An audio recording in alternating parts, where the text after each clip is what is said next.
With no further ado, I get the day off again. Please welcome to the lectern, Mr. Weston Saunders.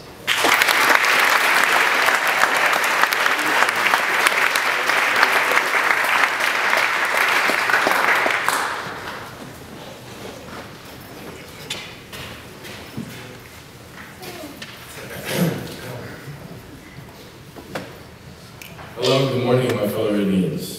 Wouldn't you find it a bit strange that I chose to speak to you this day about giving thanks for your many fortunes and blessings, when we would have celebrated Thanksgiving just over a month ago, and for some of you Americans 2 weeks ago? It is my intention to remind you that you must be thankful to God and others each and every day of your lives, and not just one day out of the year. Although some of you may feel that this is a fairly easy topic to which to speak, I have experienced some challenges trying to compress all that I would like to share within the 7 minutes allotted. As a result, I will limit myself to share 3 experiences which have touched my life and caused me to be more appreciative for even the littlest things that God has blessed me with. It is my hope today that you will also be touched by what I have to say. Ridlians, let me ask, how thankful are you? Are you grateful to your parents who provide you with your physical daily bread? Do you thank them for the sacrifices they make for you to have a better life? Do you appreciate the fact that they pay your school fees and provide you with all the necessary tools to learn? You may certainly be grateful, thankful, and appreciative, but do you actually tell your parents how thankful you are for all these things? Well, I do, and I sure hope that if you have not done so in the past, by the time I'm done sharing with you, that will change. By the way, just remember that we should all be eternally grateful for the opportunity afforded us as Ridley students. I had the opportunity to travel to Cuba along with my basketball coach and teammates on several occasions. We visited Cuba to train and partake in a few services to assist the less fortunate Cuban nationals.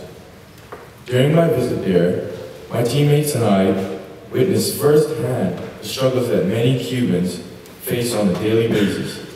As many of you may be aware, Cuba is a communist country and is run by President Fidel Castro, whom I view as a very cruel leader, since only his ways matter.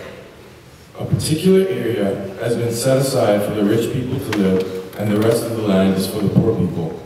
President Castro believes that there should be only 2 classes of people, the rich and the poor, no middle class. The famous magazines, however, they don't advertise this. They only advertise the beautiful beaches and the beautiful people. They don't advertise the state in which the poor people live and the structure of the country. In a nutshell, the poor people in Cuba lack many things which we believe are necessary to live. The first thing that impacted me was what I saw when we arrived at the National Gym for training. The Cuban players wore undersized clothing and sneakers with holes nearly the size of a crater. I was totally appalled and had to catch myself. The guys from the Cuban national team consisted of men ranging from 17 to 26 years of age and would literally beg us to give them our clothing and gym shoes, whether they be too small or too large for them. They were exceptionally thankful for any old hand-me-down or used sneakers and sports gear that some of us would probably not even wear after we returned home from the trip. At that moment in time, I placed myself in their shoes. Here's the thing, they never complained once during training, but still so thankful to be alive and playing basketball, as was expressed by the entire team. Throughout my trips, I came into contact with a very gifted young man by the name of Marvin. He was said to be the country's best 17-year-old basketball player.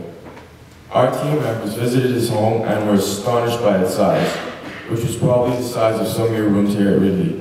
Not saying the rooms at Ridley are particularly small, Mr. Kidd, but with all due respect, sir, just imagine a young man of 17, 6'7", living with his parents and younger brother in an apartment size of the Ridley dorm. Unimaginable, don't you think? On a more serious note, the part that touched my heart the most was the retro TV and VCR that probably dated back to the 1970s, with just one videotape containing a single Olympic game of the United States featuring his favorite player. He sat and watched this one tape over and over and over again. until he perfected each move. This directly hit home, since I could have only imagined having so little necessities, but yet so much of the love he and I both shared for the sport, while being at such a disadvantage, trying to learn with such an enormous lack of resources. I am almost certain that the young man's thoughts were not the same as mine. He was so thankful that someone had given him that tape. During our visit, he was really trying to find the English words to explain to us who had given him the tape. That's how excited he was about owning that tape. My final touching moment, while strolling along the beach with a few of my teammates, we encountered several locals with whom we tried to practice our Spanish-speaking skills. They would tell us how much they loved coming to the beach because they would find lost goods that tourists would leave behind. The conversation we had with a lady about 40 years of age was just mind-boggling.